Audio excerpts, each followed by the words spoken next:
Dalam bulan yang ke-12, yakni bulan Adar, pada hari yang ke-13, ketika titah serta undang-undang raja akan dilaksanakan, pada hari musuh-musuh orang Yahudi berharap mengalahkan orang Yahudi, terjadilah yang sebaliknya. Orang Yahudi mengalahkan pembenci-pembenci mereka. Maka berkumpullah orang Yahudi di dalam kota-kotanya di seluruh daerah Raja Ahasiweros untuk membunuh orang-orang yang berikhtiar mencelakakan mereka. Dan tiada seorang pun tahan menghadapi mereka, karena ketakutan kepada orang Yahudi telah menimpa segala bangsa itu. Dan semua pembesar daerah dan wakil pemerintahan dan bupati serta pejabat kerajaan menyokong orang Yahudi karena ketakutan kepada Mordekai telah menimpa mereka. Sebab Mordekai besar kekuasaannya di dalam istana raja, dan tersiarlah berita tentang dia ke segenap daerah. Karena Mordekai itu bertambah-tambah besar kekuasaannya. Maka orang Yahudi mengalahkan semua musuhnya. Mereka memukulnya dengan pedang, membunuh dan membinasakannya.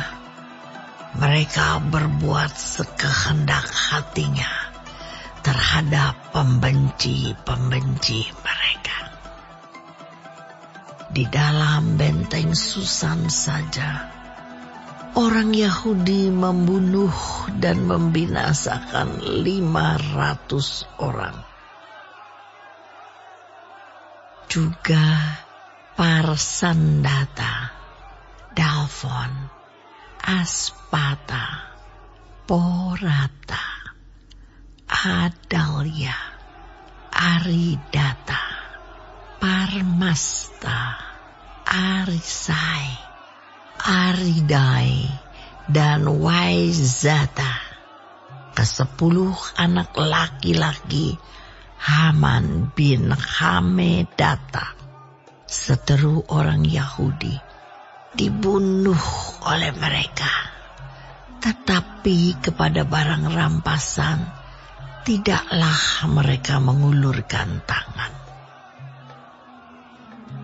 Pada hari itu juga, jumlah orang-orang yang terbunuh di dalam benteng Susan disampaikan ke hadapan raja. Lalu titah raja kepada Ester sang ratu. Di dalam benteng Susan saja, orang Yahudi telah membunuh dan membinasakan 500 orang, beserta ke-10 anak Haman. Di daerah-daerah kerajaan yang lain, entahlah apa yang diperbuat mereka. Dan apakah permintaanmu sekarang? Niscaya akan dikabulkan. Dan apakah keinginanmu lagi? Niscaya dipenuhi. Lalu jawab Ester, "Jikalau baik pada pemandangan raja, diizinkanlah kiranya kepada orang Yahudi yang di Susan untuk berbuat besok pun sesuai dengan undang-undang untuk hari ini. Dan ke-10 anak Haman itu hendaklah disulakan pada tiang." Raja pun menitahkan berbuat demikian. Maka undang-undang itu dikeluarkan di Susan, dan ke-10 anak Haman disulakan orang. Jadi berkumpullah orang Yahudi di Susan pada hari yang ke-14 bulan Adar juga. Dan dibunuhnyalah di Susan 300 orang.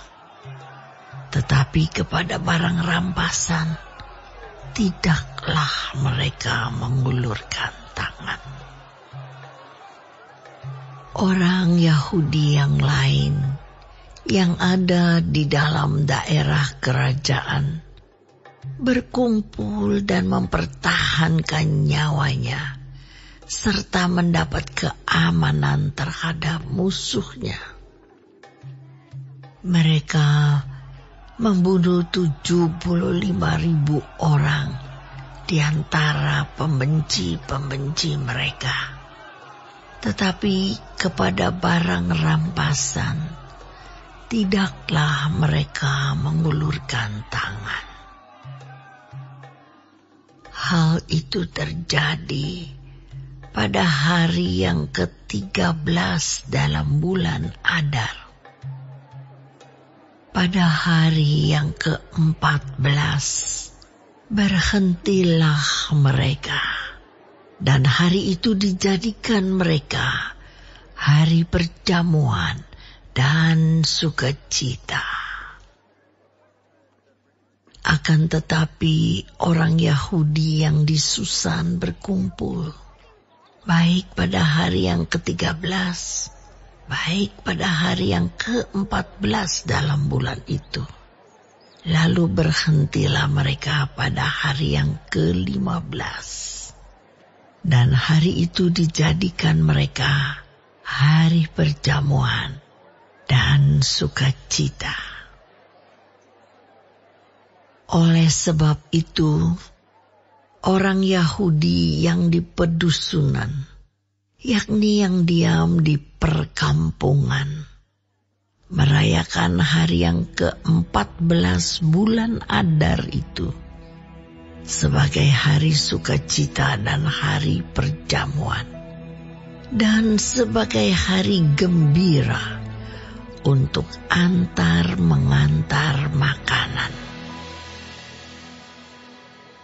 Maka Mordekai menuliskan peristiwa itu, lalu mengirimkan surat-surat kepada semua orang Yahudi di seluruh daerah Raja Ahasuerus, baik yang dekat, baik yang jauh, untuk mewajibkan mereka supaya tiap-tiap tahun merayakan hari yang ke-14 dan yang ke-15 bulan Adar. Karena pada hari-hari itulah orang Yahudi mendapat keamanan terhadap musuhnya. Dan dalam bulan itulah duka cita mereka berubah menjadi sukacita. Dan hari perkabungan menjadi hari gembira. Dan supaya menjadikan hari-hari itu hari perjamuan dan sukacita, dan hari untuk antar mengantar makanan, dan untuk bersedekah kepada orang-orang miskin. Maka orang Yahudi menerima sebagai ketetapan apa yang sudah dimulai mereka melakukannya, dan apa yang ditulis Mordekai kepada mereka. Sesungguhnya Haman bin Hamedata orang Agag, seteru semua orang Yahudi itu, telah merancangkan hendak membinasakan orang Yahudi.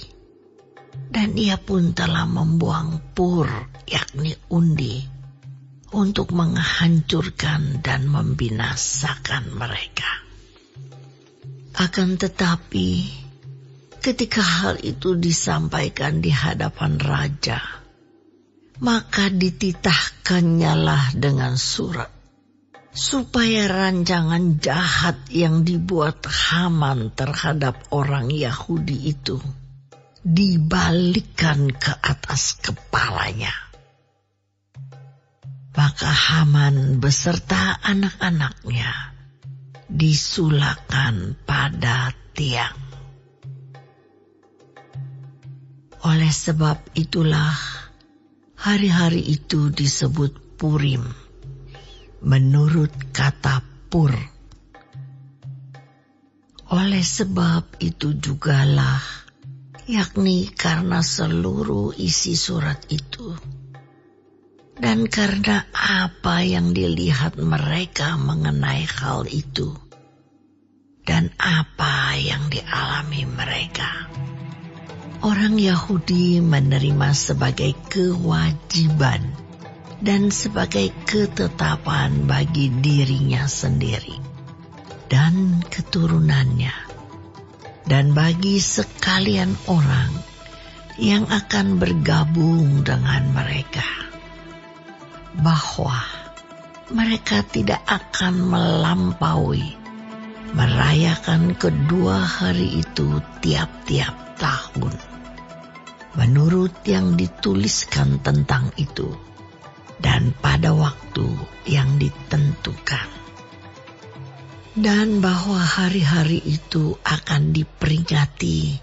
dan dirayakan di dalam tiap-tiap angkatan, di dalam tiap-tiap kaum, di tiap-tiap daerah, di tiap-tiap kota, sehingga hari-hari Purim itu tidak akan lenyap dari tengah-tengah orang Yahudi, dan peringatannya tidak akan berakhir dari antara keturunan mereka. Lalu Ester sang ratu, anak Abihail, menulis surat bersama-sama dengan Mordekai orang Yahudi itu. Surat yang kedua tentang hari raya Purim ini dituliskannya dengan segala ketegasan untuk menguatkannya. Lalu dikirimkanlah surat-surat kepada semua orang Yahudi di dalam ke-127 daerah kerajaan Ahasuerus, dengan kata-kata salam dan setia, supaya hari-hari Purim itu dirayakan pada waktu yang ditentukan, seperti yang diwajibkan kepada mereka oleh Mordekai, orang Yahudi itu, dan oleh Ester sang ratu, dan seperti yang diwajibkan mereka kepada dirinya sendiri, serta keturunan mereka mengenai hal berpuasa dan meratap-ratap. Demikianlah perintah Ester menetapkan perihal Purim itu. Kemudian dituliskan di dalam kitab.